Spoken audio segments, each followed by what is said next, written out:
말씀은 사무엘상 3장 1절부터 21절입니다. 구약성경 412페이지입니다. 사무엘상 3장 1절부터 21절까지 제가 한 절, 여러분이 한 절 교독합니다.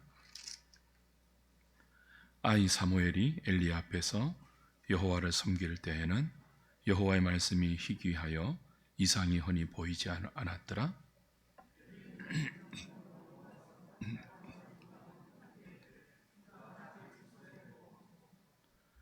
하나님의 등불은 아직 꺼지지 아니하였으며 사무엘은 하나님의 궤에 있는 여호와의 전 안에 누웠더니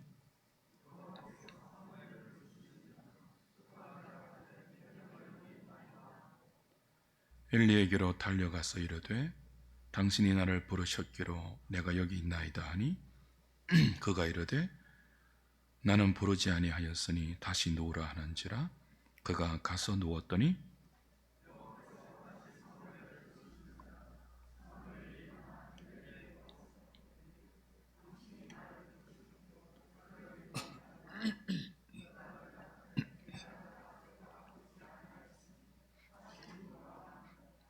사무엘이 아직 여호와를 알지 못하고 여호와의 말씀도 아직 그에게 나타나지 아니한 때라.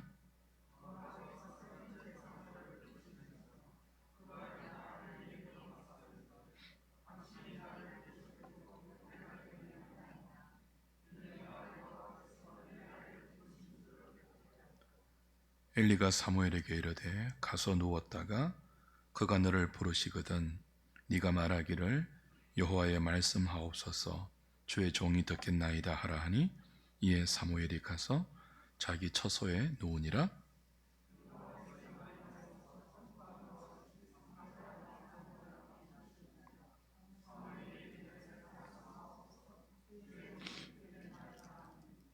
여호와께서 사무엘에게 이르시되 보라 내가 이스라엘 중에 한 일을 행하리니 그것을 듣는 자마다 두 귀가 울리리라.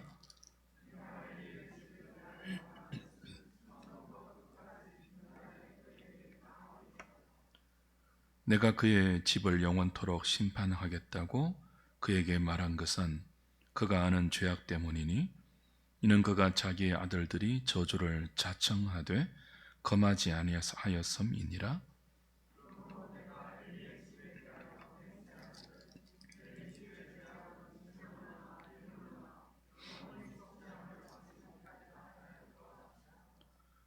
사무엘이 아침까지 누웠다가 여호와의 집의 문을 열었으나 그 이상을 엘리에게 알게 하기를 두려워하더니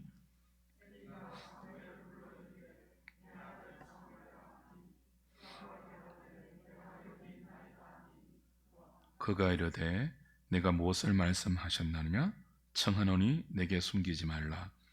내게 말씀하신 모든 것을 하나라도 숨기면 하나님이 네게 벌을 내리시고 또 내리시기를 원하노라 하는지라.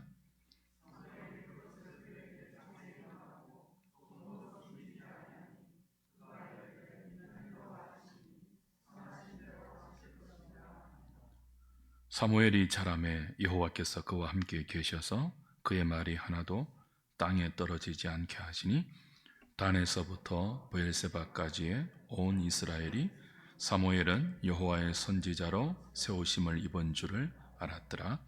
여호와께서 실로에서 다시 나타나시되 여호와께서 실로에서 여호와의 말씀으로 사무엘에게 자기를 나타내시니라. 아멘. 사무엘서는 하나님을 왕으로 인정하지 않고 자기 소견에 오른 대로 살았던 사사시대 말기의 이스라엘을 구원하시는 하나님의 역사를 다루고 있습니다. 저자는 이런 하나님의 역사를 주로 대조 기법으로 서술해 나갑니다. 사건을 대조하거나 혹은 인물을 대조하는 그런 방식으로 사무엘서의 역사를 기술해 가고 있죠. 처음에 대조가 무엇이었습니까? 엘가나의 두 아내 한나와 브닌나의 대조였습니다. 한 여인은 자식이 있는 아내이고 또 한나는 자식이 없는 불임의 여성으로 고통받고 있었죠. 그러나 하나님의 주권적인 은혜는 불임 여성 한나를 통해서 사무엘이라는 나실 이는 주는 것으로 첫 번째 대조가 마무리되었습니다. 그 다음에 등장하는 대조가 이 한나를 통해서 주신 사무엘이라는 아이와 당시 이스라엘의 대제사장 엘리와 그의 두 아들 홈니와 비느하스라는 이 엘리 제사장 가문의 대조예요.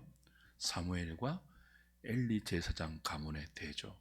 이 대조를 통해서 하나님께서 당시 자기 소견에 오른 대로 살았던 캄캄한 영적 무지와 암흑 속에 뒹굴고 있던 자기 백성들 이스라엘을 어떻게 구원하시는지를 선명하게 가르쳐 주십니다.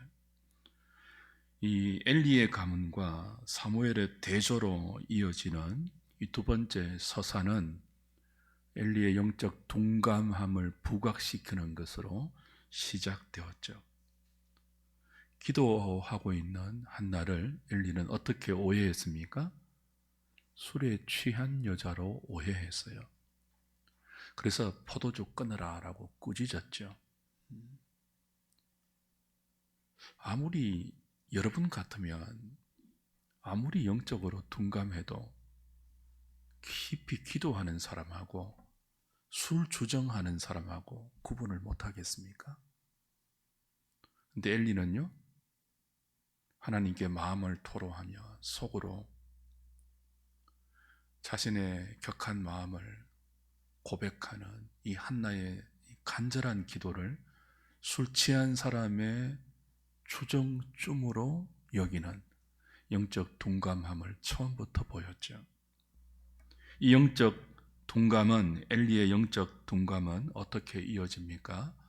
자신의 두 아들 홈니와 비느하스가 성령을 모독하는, 거의 하나님의 규례를 모독하는, 백성들이 가지고 온 재물을 중간에 탈취하여 여호와의 제사를 멸시하고 스스로 자신을 살찌게 한 이 극악무도한 불신앙, 그 회막을 섬기는 여인들과 간음한, 욕보인 그런 처참한 죄를 저지르고 있어도 이 엘리는 그 두 아들을 잠시 나무라기만 하고 그들의 불신앙과 악행을 방조했습니다. 그래서 2장 29절에 보면 이런 평가를 받아요. 엘리는 하나님보다 아들을 더 중히 여겼다.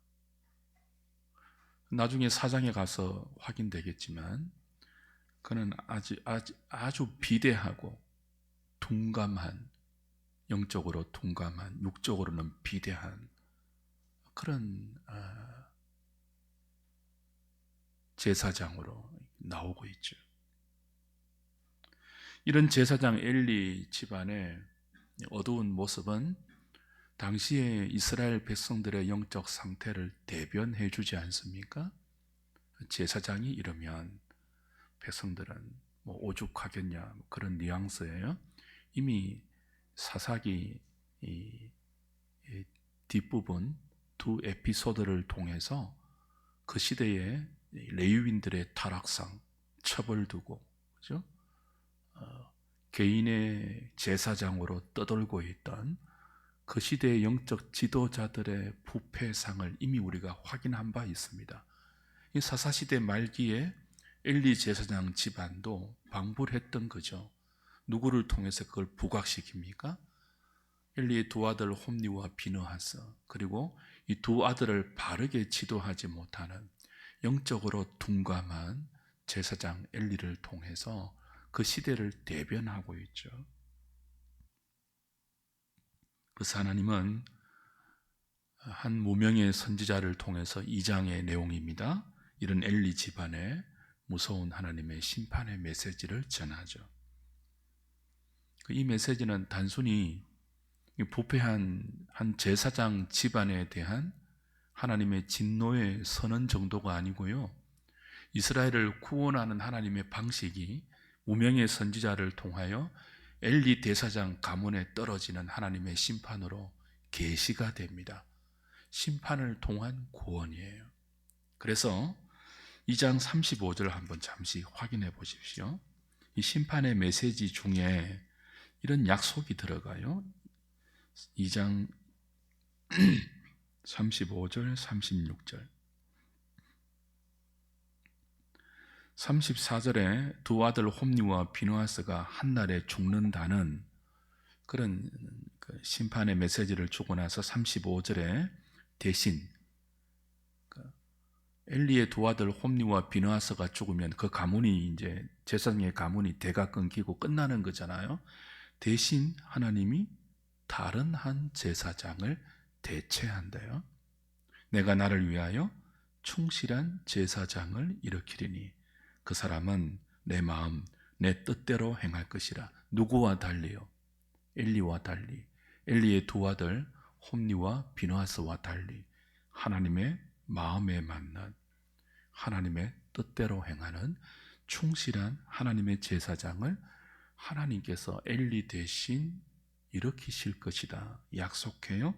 내가 그를 위하여 견고한 집을 세우리고 그가 나의 기름 부음을 받은 자 앞에서 영구히 행하리라. 새로운 제사장을 세우겠다고 약속하십니다.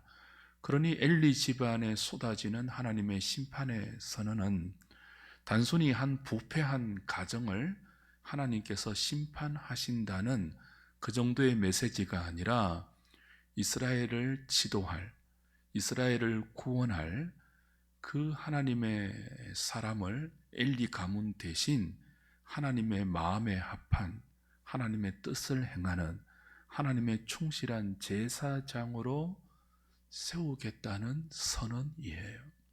그리고 이 선언은 궁극적으로 우리의 영원한 왕이고 우리의 영원한 선지자고 우리의 영원한 대제사장으로 오신 예수 그리스도에게 성취될 것이지만, 그 그리스도의 예표로 역사상에서 사무엘에서 등장하는 다윗이 있고, 다윗 시대의 대제사장 사독이 있고, 가장 먼저는 뭐예요?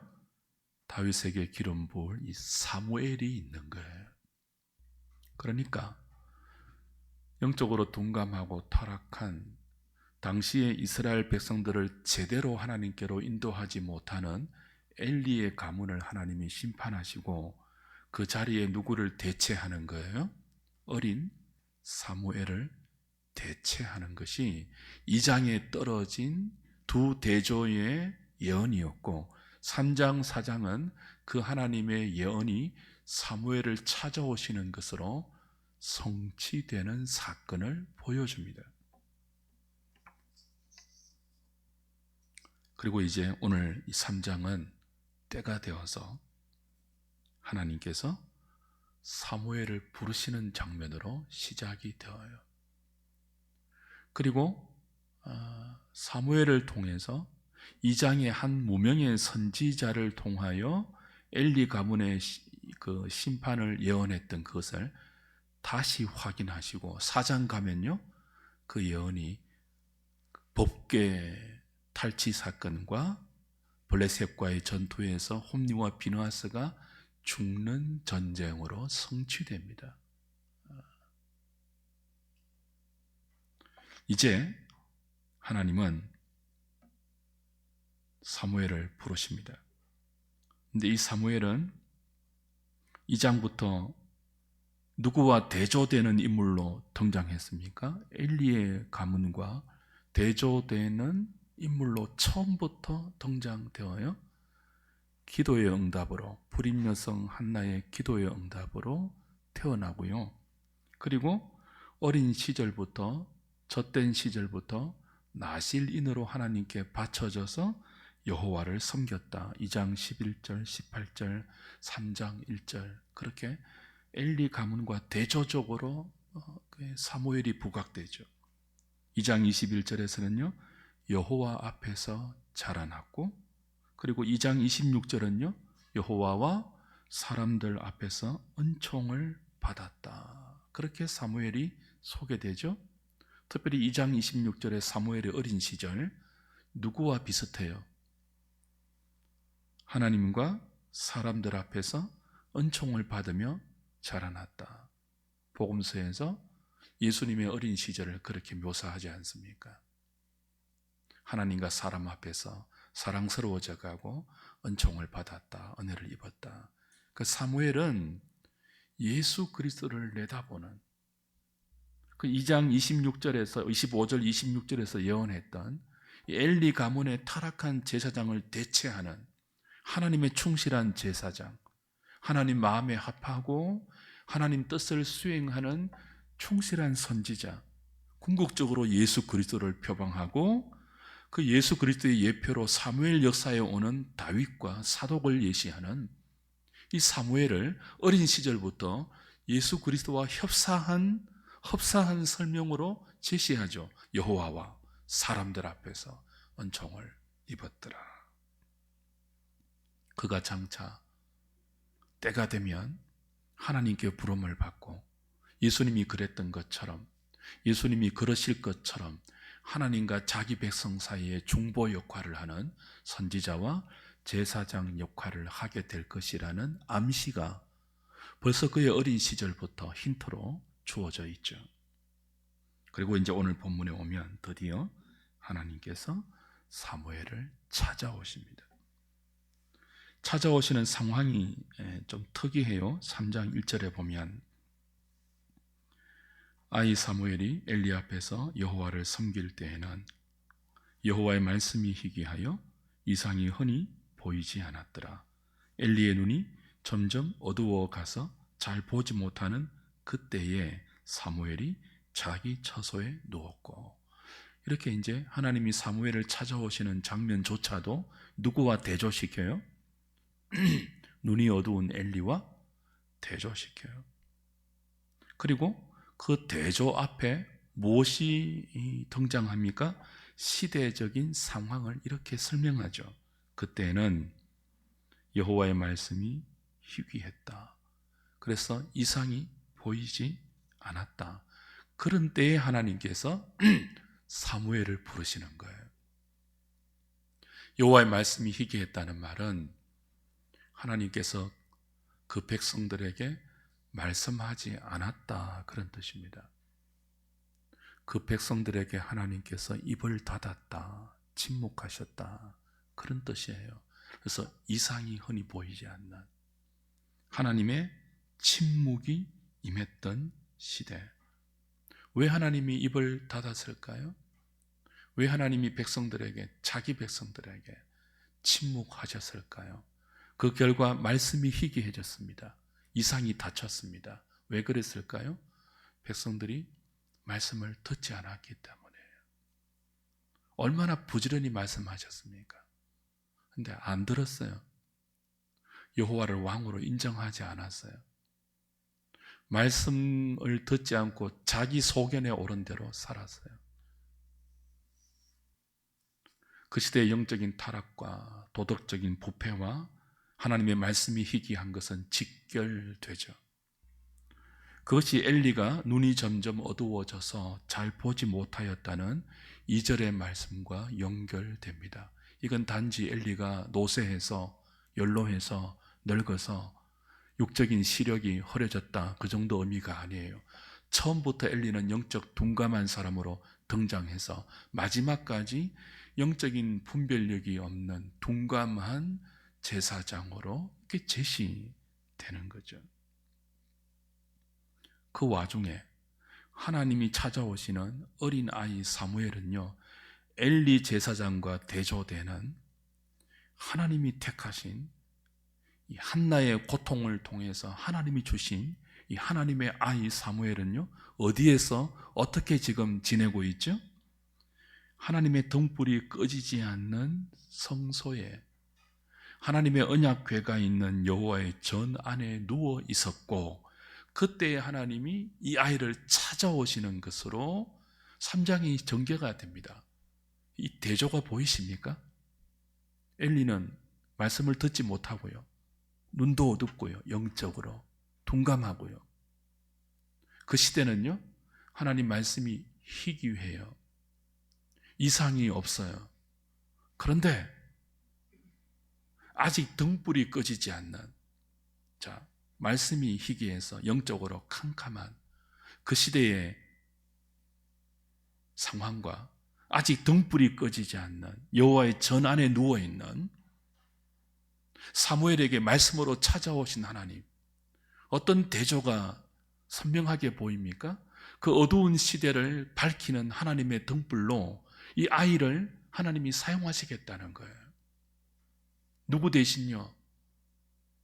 둔감한 엘리 대신, 불신앙과 불량한 그의 두 아들 대신,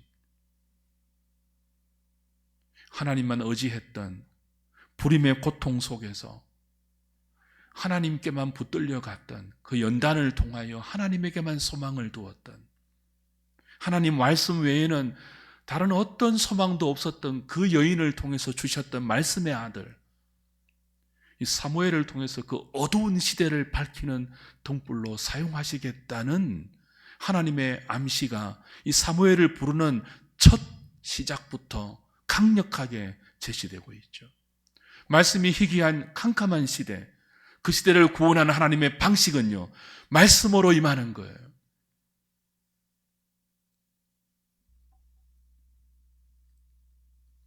아직 어린 사무엘이기 때문에, 아직 하나님의 부르심을 한 번도 경험해 보지 못한 사무엘이기 때문에, 사무엘은 하나님의 부르심을 알지 못했어요. 누가 부르는 줄 알았습니까? 엘리가 부르는 줄 알고 엘리에게로 달려갔습니까? 불렀습니까? 제사장님, 엘리가 나 부른 적 없다, 다시 가서 누워 자라. 몇 번 그랬다고요? 3번 반복했어요. 여기서도 엘리의 둔감함이 다시 나타나죠. 어린 사무엘이야 한 번도 하나님 말씀을, 부르심을 들어본 적이 없으니까 당연히 그게 하나님의 부르심인 줄 모르는 것은 당연하겠죠. 그러나 이 노련한 제사장 엘리, 90세 후반이에요. 지금 평생을 제사장 노릇했어요. 평생을 하나님 말씀 듣고 그 말씀으로 백성들을 지도하는 포지션에 있는 영적 지도자예요. 그런 그가 어린 사환이, 어린 사무엘이 자다가 일어나서 불렀습니까? 라고 3번이나 쫓아오면 그게 뭔지는 알아야지 적어도 깨어있는 제사장 아니겠습니까? 그게 영적으로 예민한 하나님의 사람의 특징이죠. 근데 3번씩 반복될 때까지 몰랐죠. 물론 3번째 겨우 알아차리고 다시 한번 그 음성이 들리면 하나님, 종이 여기 있습니다, 말씀하여 주소서라고 대답하라고 가르쳐 주었지만, 여전히 엘리는 끝까지 둔감한 제사장의 모습으로 제시되죠.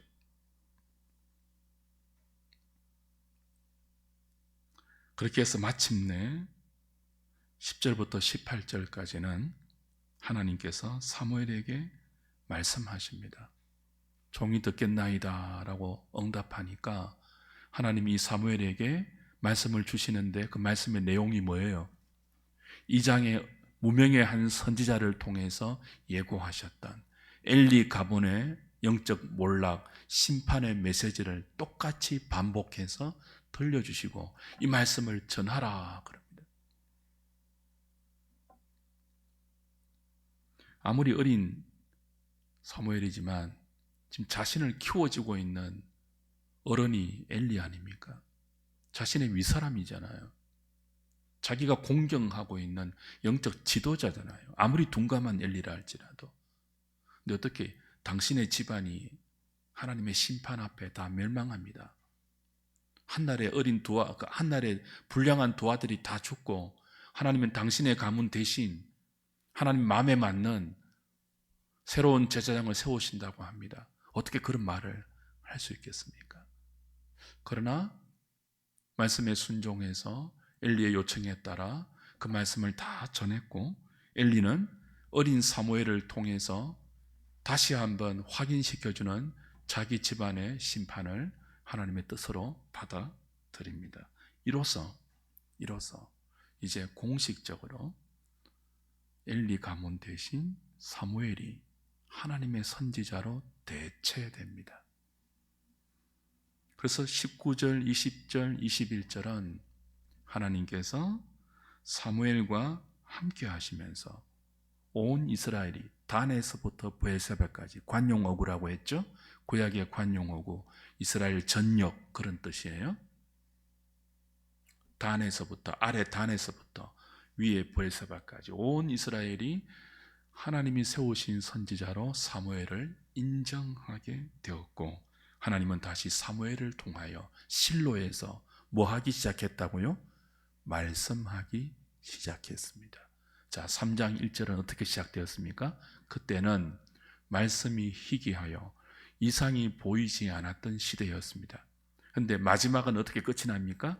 하나님께서 실로에서 다시 사무엘을 통하여 자신을 나타내시고 말씀하기 시작하셨다로 끝이 나요. 자, 하나님이 말씀하기 시작한 것, 무엇의 시작이에요? 구원의 시작이죠. 이게 오늘 3장이 우리에게 주는 메시지예요. 엘리 가문이 다시 한번 심판을 선언받습니다. 그 자리에 어린 사무엘이 픽업됩니다. 그리고 하나님은 엘리가 아닌 어린 사무엘을 통해서 말씀하십니다. 말씀이 희귀하여 이상이 닫혔던 그 자체가 하나님의 심판이거든요. 하나님 말씀이 닫히니까, 듣지 않는 백성들에게 더 이상 하나님 말씀하지 아니하시니까 제사장을 비롯해서 온 백성이 어떻게 되었죠? 영적인 무지와 도덕적인 타락과 신앙의 부패로 치달아갔죠. 그게 사사기 마지막에 나왔던 레위인이 첩을 두고 그 첩이 12토막 시체가 나서 이스라엘의 내전을 일으켰던 그 방불한 그런 온 이스라엘이, 그 약속의 땅에 살았던 이스라엘이 이렇게 하나님과 상관없이 마치 홈리와 비느하스처럼 그렇게 살고 있는 그 땅을 하나님께서 말씀을 닫아서 그 땅이 그렇게 되도록 심판하신 거예요. 우리 로마서 2장 할 때 기억나십니까? 하나님의 진노와 하늘로부터 모든 사람들의 경건치 않음과 불의를 좇아 지금도 쏟아지고 있는데, 그 쏟아지는 하나님의 현재적인 진노의 형태는 무엇이었습니까? 내버려 두는 거였죠. 더러운 대로 내버려 두고 부끄러운 대로 내버려 두고 상실한 마음대로 내버려 두니까 사람들이 모든 불의와 추악과 살인과 시기와 21가지의 추악한 모습을 드러내면서 살 수밖에 없었어요. 이렇게 살아서 심판을 받는 게 아니라 내버려 두는 자체가 하나님의 심판이에요.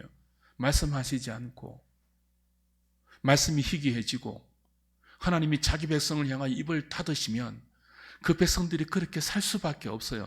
그 자체가 심판이에요. 여러분, 가장 무서운 벌이 뭔지 아세요? 주의 백성들에게 말씀이 안 들려오는 거예요. 성경을 펴서 읽는데도 하나님의 뜻이 깨달아지지 않는 거예요. 설교를 듣는데도 한 번도 마음이 뜨거워 본 적이 없는 그 심판, 무서운 심판이에요. 근데 뭐는 잘 들려와요? 세상 돌아가는 소리는 잘 들려와요. 부동산이 뭐 어떻게 되고, 주식이 어떻게 되고, 세계의 금융 동향이 어떻게 되고, 이것만 잘 돌아가요. 머리가 픽픽 돌아가요. 근데 말씀을 들으면 그게 뭔지를 몰라요. 이건 지성과 상관없어요. 박사라도 상관없어요. 그게 영적인 상태예요. 여러분, 아무리 어려울 때도, 아무리 공부할 때도요, 하나님의 말씀이 나에게 들려오면요, 그건 소망이 있는 거예요. 그게 구원의 시작이에요. 하나님의 말씀은 살아있고 운동력이 있어 우리의 혼과 영과 골수를 찔러 쪼개고요, 죽어있는 우리의 모든 부분을 살려서 소생시키거든요. 그래서 말씀이 들려오는 그 자체가 구원의 시작이에요. 말씀이 들려오면 아무리 캄캄해도 소망이 있는 거예요. 그 당시 이 사사시대 말기의 당시는요, 말씀이 희귀해졌어요. 이상이 보이지 않았어요. 그래서 사람들이 다 그렇게 살았는데 그 시대를 하나님이 그냥 내버려 두지 않고 이 엘리 가문을 심판하는 동시에 그 자리에 누구를 세워서 구원을 시작하신다고요? 어린 사무엘을 세워서 당신의 구원 역사를 시작하시는데 그 시작이 뭡니까? 말씀을 어린 사무엘에게 주시는 거예요.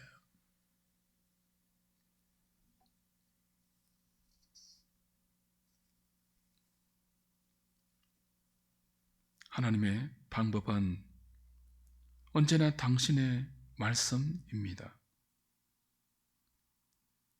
겉으로 볼 때는요, 말씀이 얼마나 초라합니까? 자, 1장, 2장에 한나를 통해서 말씀을 주시지 않았습니까? 한나는 버닌나에 비하면 얼마나 초라한 여성이었습니까?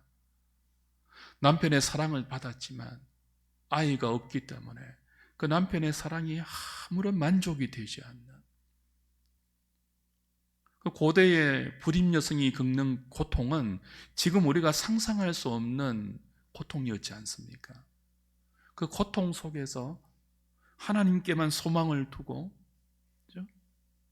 마음을 쥐어짰던 이 여인에게 하나님은 말씀을 주셨습니다. 그 말씀의 성취로 사무엘을 주셨습니다. 그리고 듣지 못하는 영적 둔감한 엘리 제사장과 대조되는 그 어린 아이 사무엘에게 말씀을 또 주셔서 당신의 위대한 구원 역사를 시작하시는데 이게 겉으로 볼 때는 얼마나 초라해요. 군사로 하지 않고요, 병거로 하지 않고요, 뛰어난 지성으로 하지 않고요, 아이 못 낳는 그 여성의 눈물로 작은 아이 사무엘의 등불이 아직 꺼지지 않는 여호와의 전에 누워있는 그 아이를 통해서 하나님의 구원이 시작되고 있다고요. 무엇으로요? 당신의 말씀으로. 하나님 말씀이 어떤 말씀입니까? 겉으로 볼 때는 말씀이 얼마나 초라해 보여요. 우리에게 말씀이 주어지는 그게 무엇이 그렇게 대단한 복처럼 보입니까? 그래서 우리는 늘 말씀 말고 다른 거 구하죠. 하나님 말씀 말고요, 설교 말고요, 성경 읽기 말고요, 묵상 말고요, 다른 것 좀 주세요. 눈에 보이는 거, 당장 내 현실에서 힘쓸 수 있는 그 힘 좀 주세요. 우리 늘 그렇게 말하지만 하나님은 언제나 우리에게 무엇을 주신다고요? 초라하게 보이는 말씀을 주신다고요. 왜요? 그 말씀이 천지를 창조한 능력의 말씀이거든요. 태초에 흑암이 가득한 토후보후, 혼돈과 공허로 가득한 이 땅을 하나님이 말씀으로 창조하시고 흑암으로 둘러싸인 온 땅을 향하여 빛이 있으라 말씀하시니까 그 흑암을 밝히는 빛이 창조되었습니다. 초라한 말씀 한마디가 모든 것들을 존재하게 했고요, 어둠을 물러가는 빛을 창조했으며 모든 것들의 질서가 잡히는 능력의 말씀이었습니다. 타락한 아담 이후에 온 세상이 죄악으로 관영할 때 하나님이 행하신 구원의 방식은 무엇이었습니까? 물로, 홍수로 세상을 심판하는 동시에 방주를 통하여 당신의 구원을 시행하실 때 그 구원의 시작이 초라하게 노아에게 말씀하는 것이었습니다. 방주 사건 이후에 또다시 부패한 인간이 바벨탑을 쌓으면서 하나님 노릇하려고 하고 자기가 하나님 되려고 하는 그 교만의 극치에 이르렀을 때 하나님이 시행하신 구원의 위대한 시작은 누구였습니까? 갈대아 우르에 사는 초라한 아브라함이었습니다. 그 아브라함에게 본토 친척 아비집을 떠나라는 말도 되지 않는 세미한 말씀 하나였습니다. 그 아브라함을 믿음으로 조상으로 말씀으로 세워가는 것, 그것이 하나님 역사 속에서 시행하신 당신의 위대한 일이었어요. 야곱의 12아들들이 애굽으로 이주해서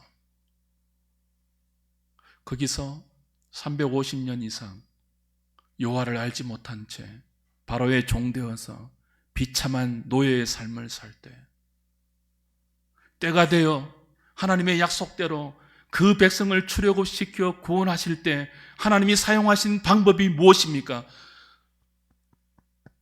80에 초라한 노인 모세를 말씀으로 부르는 것이었습니다. 그리고 출애굽 2세대를 약속의 땅으로 들여보내실 때 하나님이 시행하신 위대한 구원의 방법이 무엇이었습니까? 여호와를 말씀으로 부르는, 여호수아를 말씀으로 부르는 것이었습니다. 두려워하지 말라, 놀라지 말라, 담대하라. 내가 모세와 함께하는 것처럼 너에게도 함께할 것이니 너는 이 백성을 이끌고 약속의 땅으로 들어가라. 그리고 들어갔습니다.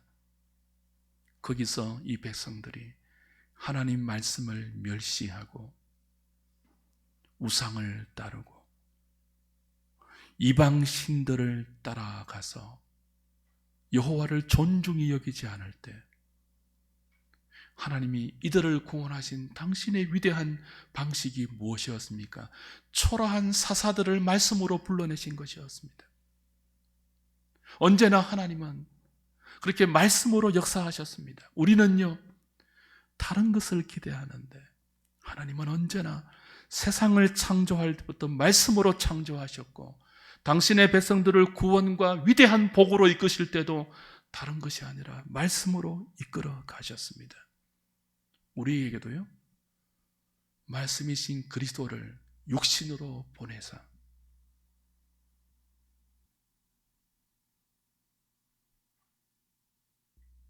죄와 사망의 종로로 타던 우리를 십자가와 부활로 구원하시고 성령을 보내사 오늘도 우리와 임마누엘로 동행하시면서 어떻게 인도하고 계신다고요? 계시된 말씀으로 이 어두운 세상 속에 아직 등불이 꺼지지 않는 주의 몸된 교회를 통하여 당신의 백성들을 말씀으로 불러내셔서 이 말씀으로 하나님의 사람으로 자라가라고 오늘도 우리에게 복을 주시고 있습니다. 사무엘의 자격이 있어서가 아니에요. 한나가 다른 여인보다 탁월해서가 아니에요. 당신의 기쁘신 뜻이죠. 주권적인 은혜이죠. 우리가 무슨 자격이 있어서 모든 사람들이 듣지 못하는 하나님의 세미한 음성을 듣고 구원을 경험하고 오늘도 여기 나와서 말씀 붙들고 기도할 수 있는 위대한 하나님의 구원 경륜의 한 페이지에 우리의 인생의 역사를 기술하고 있겠습니까? 자격이 있어서가 아니에요. 그저 우리를 사용하시는 당신의 주권적인 뜻이고 우리를 불쌍히 보시는 전적인 하나님의 은혜이죠. 그래서 말씀이 우리에게 임할 때 우리는 너무 복되게 반응해야 합니다. 이 두 대조 보이십니까? 엘리가 말씀을 받는 제사장이었지 않습니까? 그의 두 아들도 이 엘리를 따라서 말씀을 받아 백성들에게 전하고 가르치는 제사장이었지 않습니까? 그런데 이들은요, 하나님의 말씀을 멸시했죠. 기억나십니까? 이 장에서 내가 나를 멸시하는 자에게는 나도 그를 멸시하고 내가 나를 존중히 여기는 자에게는 나도 그를 존중히 여길 것이니 홈리와 비느하스는 하나님을 멸시했습니다. 반면에 한나와 사무엘은요, 하나님을 존중히 여겼습니다. 무엇에서 갈립니까? 당신의 말씀을 대하는 태도예요. 당시 모든 이스라엘은 하나님 말씀을 멸시했습니다. 하나님 말씀을 멸시하고 우상을 섬겼습니다. 자기 소견에 오른 대로 살았습니다. 그게 하나님을 멸시하는 거예요. 하나님 말씀을 따르지 않는 그것이 하나님을 멸시하는 거라고 말씀하시고 아이 사무엘, 불임의 여성 한나, 사람들의 손가락질하는 그 멸시받는 인생에게 하나님은 말씀을 주셔서 말씀을 붙드는 그들을 통하여 역사를 구원하시고 자기 백성을 구원해 가신다고 사무엘서는 우리에게 도전하고 있습니다. 주 안에 사랑하는 여러분, 우리를 부르시는 하나님 말씀은 절대로 초라하지 않습니다. 아담에게 말씀으로 찾아오시고 노아에게, 아브라함에게, 모세에게, 요수아에게, 사사들에게, 사무엘에게, 다윗에게, 수많은 선지자와 당신의 종들에게 말씀으로 찾아오셔서 부르신 것처럼 오늘도 우리에게 말씀으로 찾아오시는 주님을 여러분 어떻게 대하고 계십니까? 그것만으로 충분하십니까? 아니면 부족하십니까? 그것이 부족해서 다른 무엇이 있어야 여러분 마음이 흡족하시겠습니까? 아니요. 엘리가 그랬고요. 홈리와 비느하스가 그랬습니다. 사무엘서는 그들을 따르지 말고 말씀만으로 충분했던 한나와 사무엘의 길을 가라. 말씀이 육신이 되어 아버지의 뜻을 따랐던 우리의 대제사장, 우리의 선지자, 우리의 왕이신 그리스도를 따르라. 이렇게 우리에게 교훈하고 있습니다. 주 안에 사랑하는 여러분, 말씀을 받는 것은 우리 심령에 새겨지신 이 생명의 씨앗이 하나님의 말씀이 떨어져서 우리 가슴이 그 진리의 불로 뜨거워지는 그것이 세상 무엇과도 바꿀 수 없는 가장 강력한 하나님의 복이고 가장 보배로운 보석임을 믿으시기 바랍니다. 말씀이 들려오지 않다면 이 밤 이 예배당을 떠나지 마시고 머물러서 사무엘이 잤던 것처럼 여기서 주무십시오. 말씀이 들리지 않으면요, 집에 침대에서 누워서 잘 시간이 아니에요. 말씀이 들리지 않으면 골방에 들어가서 하나님, 종에게 말씀하여 주옵소서, 듣겠나이다. 몸부림치면서 기도해야 될 제목이에요. 이번 한 해 우리가 어디든지 주님을 따라가겠습니다. 표대를 향하여 첫걸음을 떼었는데요, 주님의 말씀의 인도를 따라가는 것이겠죠. 무작정 가겠습니까, 우리가? 그냥 되는 대로 가는 것 아니잖아요. 말씀의 인도를 따라 한 걸음 한 걸음 걸어가야 하는데 말씀이 들려와야 따라갈 것 아닙니까? 저에게도 말씀이 들려올 수 있도록 소경이 소경을 인도하지 않도록 기도해 주시고, 여러분도 개인적으로 묵상하시고 또 성경을 읽고 공부하고 설교를 들을 때에 하나님의 음성이 여러분의 귀에 들려올 수 있도록 여러분의 심령에 잘 박힌 못처럼 박혀서 여러분의 심령을 뜨겁게 할 수 있도록 기도하셔야 됩니다. 그렇게 말씀을 존중히 여기는 하나님의 사람으로 이번 한 해 함께 한 마음으로 잘 달려가는 우리 하늘의 모든 식구들 되시기를 주님의 이름으로 축복합니다. 우리 찬송가